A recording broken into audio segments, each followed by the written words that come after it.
අර ෆ්‍රෙන්ච් සින්දුව අහලා තිනවද? මොන සින්දුවද? මොකද්ද නම මට මතක නෑ. අර මෙහෙම යන්නේ. Dites-moi d'où il vient, enfin je serai où je vais. Nananananana, miau miau quitte-moi l'accompagner, pareil, où est ton papa? Dis-moi où est ton papa? Sans même devoir lui parler, on sait ce qui ne va pas. Un sacré papa, dis-moi où est ton cachet? Ça doit faire au moins mieux faut que j'ai compte mes doigts. Hey, où t'es papa, où t'es? T'es papa où t'es? Où t'es papa où t'es? Où t'es? Où t'es papa où t'es? Ali malar kudiyengada me otara otara sandana me mulai malar kudi matara me ingura ingura kutala me சுருக்கு பயமா வெத்தல மடியமா சமத கயமா மத்தல குடியமா தயமா தயமா எண்ணப்பணமயமா வழியம்மா பெறாண்டி சங்கதியா குர்ராண்டி கண்ணாடியா கண்ணாடி இந்தார பெறாண்டி මේ මොකද? බජව් දානවද ඔයගොල්ලෝ? හනේ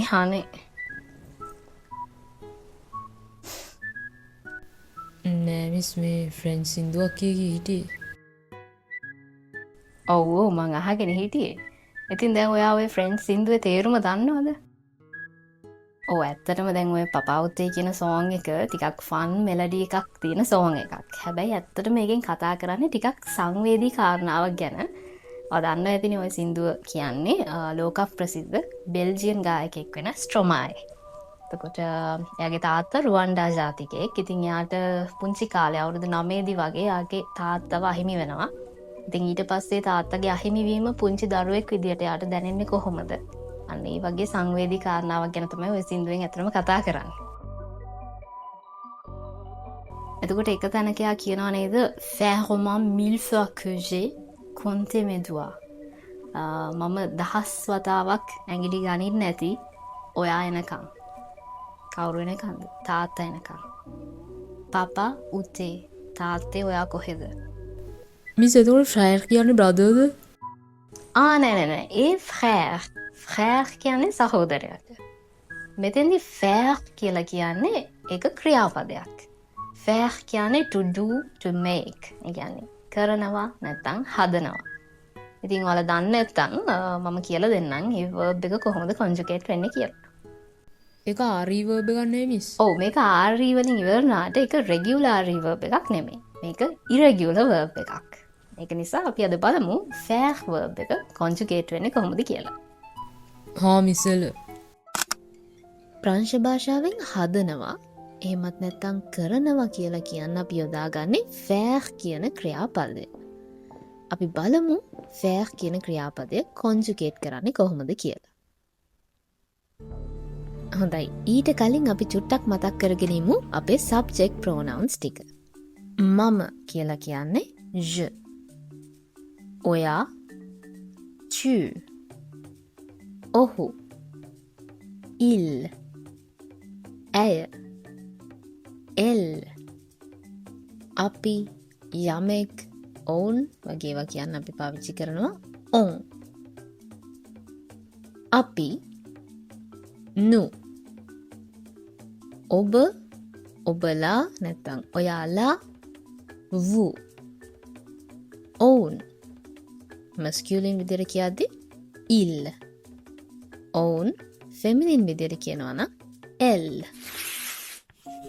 ඉතින් මේ faire කියලා කියන්නේ RE වලින් ඉවරුණාට මේක regular verb එකක් නන් නෙමෙයි. මේක irregular verb එකක්. හොඳයි මේ තියෙන්නේ faire verb එක conjugate වෙන විදිය. අපි දැන් එකින් එක බලමු. Je fais. Tu fais. Il, elle, on fait. Nous faisons.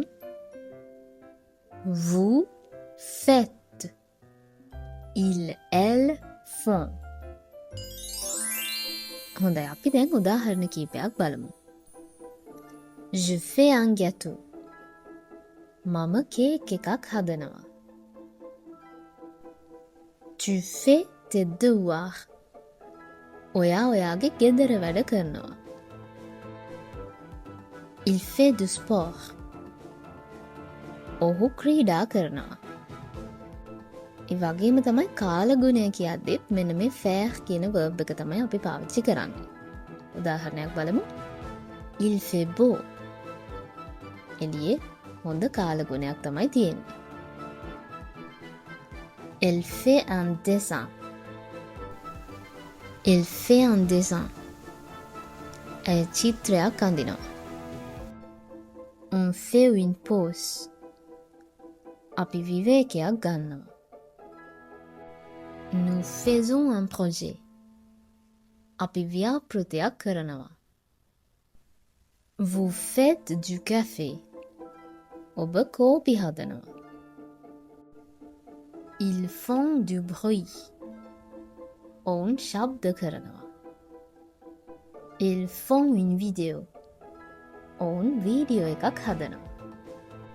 හොඳයි. ඉතින් දැන් ඔයාලා දන්නවා කොහොමද faire verb එක conjugate වෙන්නේ කියලා.